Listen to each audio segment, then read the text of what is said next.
Juliet Feng, 75, and Ivy Chow, 77, met each other 40 years ago at work. The now-retired nurses say that they just clicked. Over the next several years their bond grew stronger and they became the best of friends, spending much of their time together and supporting each other through crises. 15 years ago, for example, Feng was diagnosed with breast cancer. After her operation and while she was undergoing chemotherapy, Chow nursed her back to health.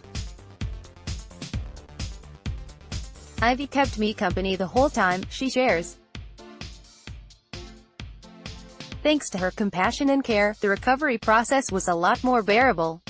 And when Chow's husband passed away in 2001, she says that Feng, whom she describes as a sister, was there for her. Both women are so close they say they might as well be family. The pair don't just live near each other, they also celebrate all the big holidays, such as Christmas, Chinese New Year and the Mid-Autumn Festival, with each other and their respective families, eat most of their meals together, go shopping together, and discuss issues openly, without holding back. What the Harvard study shows is that close relationships are important and that we all need people who support and love us, and with whom we feel connected. Dr. Joyce Chow, clinical psychologist, says Chow. "Even though I don't have close relatives in Hong Kong, my daughters and siblings all live overseas, I never feel lonely because I know that I'm a part of Juliet's family. They care for me like I'm one of their own." Their close and long-term friendship may be one of the reasons why Feng and Chow are content in their golden years. The pair may have enjoyed success in both their career and family life, but it's the interaction they share with each other, and the support and nurturing they receive from each other, that might be why they enjoy such fulfilling lives today. How you can prevent dementia with lifestyle changes including quitting smoking, exercising and finding friendship, and an 80-year-long study seems to back this up. One of the world's longest examinations of adult life, the Harvard study of adult development found that our relationships, and how happy we are in our relationships, have a powerful influence on our health. Surprisingly, it was close relationships, more than money or fame, that kept the subjects happy throughout their lives. Such ties are thought to delay mental and physical deterioration. Relationships are, in fact, found to be better predictors of long and happy lives than social class, IQ, or genetics.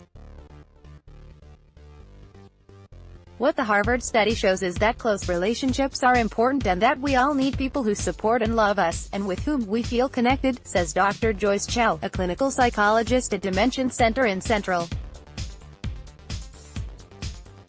Close relationships are essential to our social development, Chow says. When we have someone who supports us, listens to us, is empathetic towards us and gives us guidance, we experience a sense of connection, which boosts our emotional health.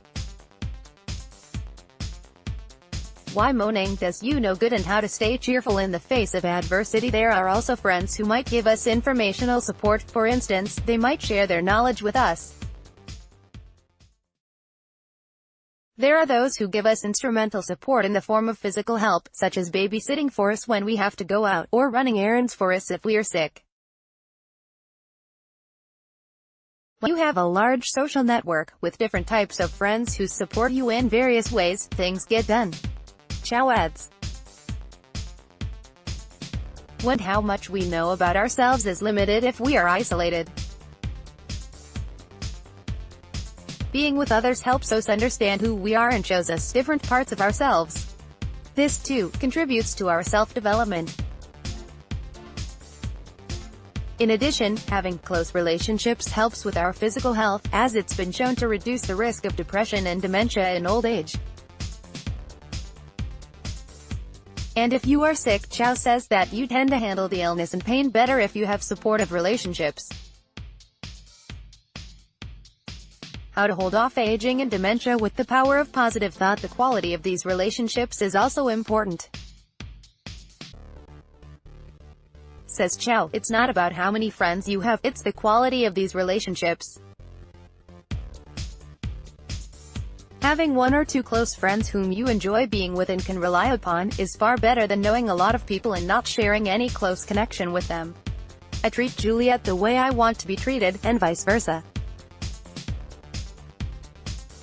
Of course, as with every close friendship or relationship, there's bound to be disagreements and differing points of view, but my advice is not to make a big deal of it. Ivy Chow, 78. Even if you're middle-aged or elderly, it doesn't mean you can't go out there and make new friends.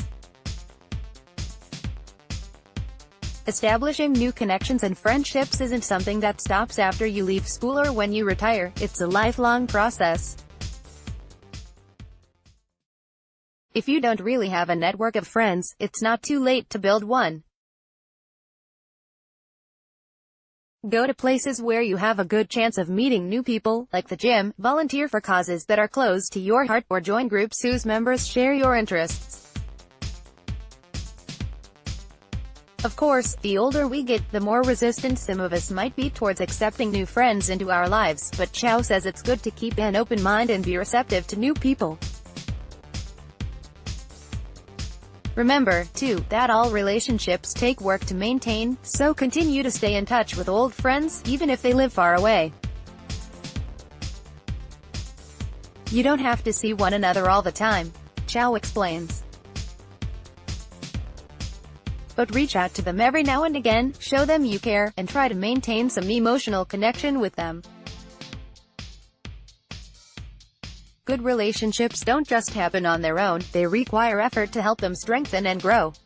How dementia is caused by mini strokes, how to detect it early, and 9 ways to reduce your risk. Feng and Chow say there's no real secret to their long-lasting friendship.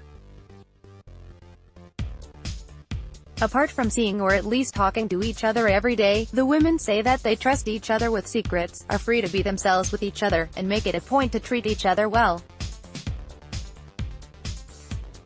Without this friendship, I think I'd be quite lonely, says Feng. Of course I have many friends, but I'm not as close to them and I can't always speak my mind with them.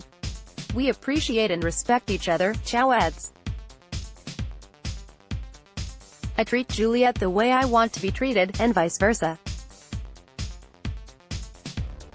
Of course, as with every close friendship or relationship, there's bound to be disagreements and differing points of view, but my advice is not to make a big deal of it. And all friendships are a two-way street. Both people should give back what they get. There should be reciprocity.